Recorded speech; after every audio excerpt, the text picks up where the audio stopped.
Video number 40, page number 1, chapter 1, exercise 1.4। इसमें exercise 1.4 का second का फर्स्ट, इसमें जो सेकंड क्वेश्चन है उसमें जो भी परिमेय संख्या दिखाई गई है उसको दशमलव स्वरूप में लिखना है, डेसिमल के रूप में लिखना है। अभी देखो यहाँ पे दिया हुआ है 13/3125। जैसा अपन जानते हैं कि हर का अंश में भाग लगाते हैं। अंश कितना है 13, हर कितना है 3125। इस वाली संख्या का इसमें भाग लगाना है। P/Q, Q का भाग P में लगाते हैं। ओके, अभी देखो Q कितना है 3125, इसका भाग लगाना है P में। P कितना है 13। अब 3125 का भाग 13 में नहीं लगता है, पॉइंट लगाया, ये 0 लिखा तो 130 हुआ। तो 130 भी 3125 से कम है। किसी भी संख्या का भाग लगाने के लिए जिसके अंदर भाग लगाते हैं वह संख्या इस वाले नंबर से, जो भाजक है, उससे बड़ी होनी चाहिए। तो यहाँ पे जो भी संख्या हो वो 3125 से बड़ी संख्या होनी चाहिए। यहाँ पे पॉइंट लगाया, एक 0, 130 नहीं लगेगा भाग, 0 लिखा, दूसरा 0 रखा, 1300 हुआ, वो भी कम है, वापस 0 लिखा, एक और 0 लिखा, तो ये हो जाएगा 13,000। 13,000 में 3125 का भाग लगाते हैं, कितनी बार होगा? 4 बार। तो कितना मिलेगा?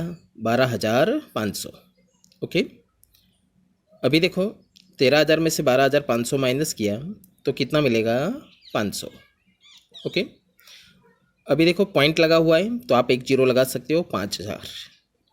एक 0 लगाने पे कितना हो जाएगा? 5,000। 5,000 में 3125 का भाग एक बार लगेगा, 3125 माइनस किया, मिलेगा, माइनस करो, 1875। अभी देखो 1875 में 3125 का भाग नहीं लगेगा, पॉइंट लगा हुआ है, 0 लिखो, 18,750। अब कितनी बार भाग लगेगा? 6 बार। तो कितना मिलेगा? 18,750। इसमें से 18,750 से 18,750 माइनस किया, कितना मिला? 0। तो 13/3125, इसका डेसिमल में क्या लिखेंगे अपन? 0.00416। ओके, लास्ट में आपको आंसर लिखना है 13/3125। इसका जो फाइनल आंसर होगा वो दशमलव स्वरूप में कैसे लिखोगे? 0.00416। इसमें आपको भाग लगाना अच्छी तरह आना चाहिए। देखो एक और प्रैक्टिस करते हैं, इसी का सेकंड का सिक्स्थ, 23/2 की 3 घात इंटू 5 की 2 घात। तो पहले इसको हल करना पड़ेगा। 2 की 3 घात का मतलब है 2 इंटू 2 इंटू 2, 8 हुआ। 5 की 2 घात का मतलब है 5 इंटू 5, कितना हुआ? 25 हुआ। 23/8 इंटू 25, इसका मल्टीप्लाई करना पड़ेगा, 8 इंटू 25 कितना मिलेगा? 200। तो ये जो परिमेय संख्या मिली वो क्या मिली? 23/200। इसको दशमलव स्वरूप में दिखाना है, 200 का भाग 23 में लगाना है, जैसे अपन ने ये भाग लगाया था वैसे। ओके, आपको इस तरह से भाग लगाने के बाद फाइनल जो आंसर मिलेगा वो होगा 0.115। ये 0.115 ये क्या मिलेगा? इधर भागफल मिलेगा। ओके, तो लास्ट में ये आंसर लिखना है, लेकिन आपको भाग लगा के दिखाना है। 200 का भाग किस में लगाना है? 23 में। अभी देखो क्वेश्चन नंबर 3 है, उसमें दशमलव संख्याएं दी गई है। अपन को दर्शाना है कि ये जो दशमलव संख्या है वो परिमेय है अथवा अपरिमेय, और परिमेय है तो किस प्रकार का दशमलव संख्या है। जैसे यहाँ पे देखो 43.123456789, दशमलव के बाद वाली संख्याओं को अलग अलग पढ़ते हैं। तो ये संख्या है 43.123456789। इसमें देखो इसके बाद डॉट डॉट डॉट नहीं है, मतलब ये सीमित संख्या में संख्याएं है। दशमलव के बाद बस यहाँ इसके आगे कोई भी संख्या नहीं है, मतलब सीमित मात्रा में है। जब दशमलव के बाद सीमित संख्या में संख्याएं हो तो उसको बोलते हैं शांत। क्या बोलेंगे? शांत दशमलव परिमेय संख्या है। क्योंकि जब शांत है तो इसको P/Q के रूप में अपन इजीली लिख सकते हैं। ओके, पॉइंट हटाओगे तो पॉइंट की जगह पे 1 और जितनी संख्या है उतने ही बट्टे में 0 मिलेगा। मतलब इसको कैसे लिख सकते हैं, देखिए कि 43.1 2 3 4 5 6 7 8 9 पॉइंट को अगर अपन रिमूव करते हैं तो देखो 43 1 2 3 4 5 6 7 8 9। अब बट्टे में देखो जहाँ पे पॉइंट है वहाँ पे 1 लिखा और पॉइंट के बाद कितनी संख्या है 1 2 3 4 5 6 7 8 9, तो कितने 0 मिलेगा 9। 1 2 3 4 5 6 7 8 9। अभी देखो इसके गुणनखंड करोगे तो क्या मिलेगा, 2 और 5 के ही गुणनखंड मिलेंगे।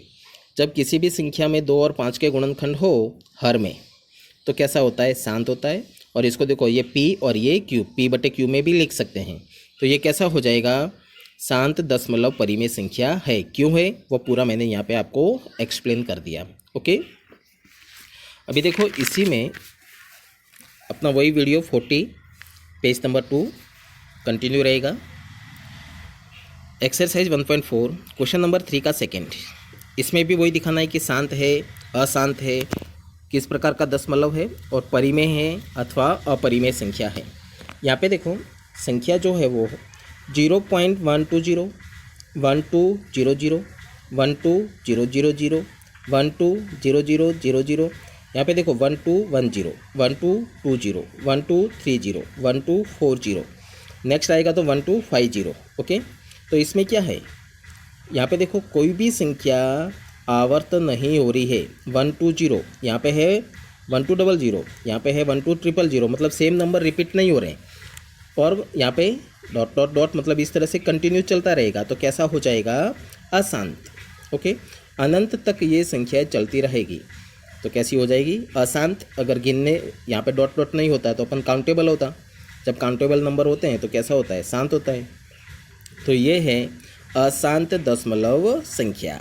और इसे जब अशांत है तो इसको अपन p/q के रूप में भी नहीं लिख सकते हैं, क्योंकि यहाँ पे कुछ भी रूल नहीं है। यहाँ पे 1 0 है, यहाँ पे 2 0 है, यहाँ पे 3 0 है, तो इसको अपन p/q के रूप में नहीं लिख पाएंगे। तो ये कैसी हो जाएगी, अपरिमेय संख्या। ओके, अभी देखो नेक्स्ट इसी का क्वेश्चन नंबर 3 का थर्ड, 43.12345678 इसके ऊपर बार है। बार का मतलब है सेम नंबर वापस यहाँ पे रिपीट होगा। कब तक होगा, अनंत बार। लेकिन एक रूल है, एक कंडीशन है कि सेम नंबर वापस रिपीट हो रहा है। 1 2 3 4 5 6 7 8 9 वापस क्या आएगा, 1 2 3 4 5 6 7 8 9 वापस क्या आएगा, 1 2 3 4 5 6 7 8 9। इस तरह से कंटिन्यू चलता रहेगा। जब कंटिन्यू सेम नंबर का रिपीटेशन होता है तो अपन क्या लगा देते हैं, उस नंबर के ऊपर बार लगा देते हैं। तो ये जो संख्या है वो है 43.12345678 सेम नंबर रिपीट होगा तो उसके ऊपर क्या लगा दिया, बार। ओके, बार लगा हुआ मतलब सेम नंबर यहाँ पे रिपीट हो रहा है। तो संख्या कैसी है, अशांत है, क्योंकि ये सेम नंबर रिपीटेशन है। फिर देखो जब ये सेम नंबर रिपीट होता है तो इसको अपन इजीली p/q के रूप में लिख सकते हैं। ओके, कैसे लिख सकते हैं, यहाँ पे देखिए, यहाँ पे सेम नंबर रिपीटेशन नहीं था लेकिन फिक्स नंबर थे तो इसको p/q के रूप में लिखा। और फिर इसमें एक क्वेश्चन था अपने पास कि 0.6 बार, 9th क्लास में क्वेश्चन था 0.6 बार। उसमें क्या था, 6 कंटिन्यू रिपीट हो रहा था, 0.666666, तो उसको अपन p/q के रूप में लिख सक रहे थे। इसी तरह से इसको भी अपन p/q के रूप में लिख सकते हैं, जो 9वीं क्लास में अच्छी तरह सीखा था। देखो कौन सा क्वेश्चन था कि 0.6 बार, ये प्रश्न कैसा था, 0.6666 इस तरह का था। 6 रिपीट हो रहा है तो क्या लिखा था, 6 बार, और इसको अपन ने p/q के रूप में दिखाया था तो उसका आंसर मिला था 2/3। क्या मिला था, 2/3। ये कैसे दर्शाया था वो अपन 9th क्लास में सीखे थे। मतलब जब एक रूल के अकॉर्डिंग रिपीटेशन होता है सेम नंबर का तो उसको अपन p/q के रूप में लिख सकते हैं। तो ये कैसी हो जाएगी, परिमेय संख्या हो जाएगी। ओके, अभी देखो आपके जो एग्ज़ाम में 29 वाली एग्ज़ाम में 2 लेसन है, लेसन नंबर 1 और लेसन नंबर 15। दोनों लेसन अपने कंप्लीट हो चुके हैं। आपको इन दोनों लेसन को रिपीट करना है, रिवाइज करना है, अच्छी तरह रिवाइज करना है, एग्जाम्पल सभी देख लेना है। ओके, क्योंकि क्वेश्चन मैथ्स में ट्विस्ट करके, थोड़ा बहुत चेंजेस करके, थोड़ा बहुत घुमा के एग्ज़ाम में पूछा जाता है। आपको बहुत अच्छी तरह प्रैक्टिस करना है। ओके, तो एग्ज़ाम के लिए आप सभी को बेस्ट ऑफ लक। 29 की एग्ज़ाम के लिए चैप्टर नंबर 1 और 15 अच्छी तरह रिवाइज करना है। Okay, thank you.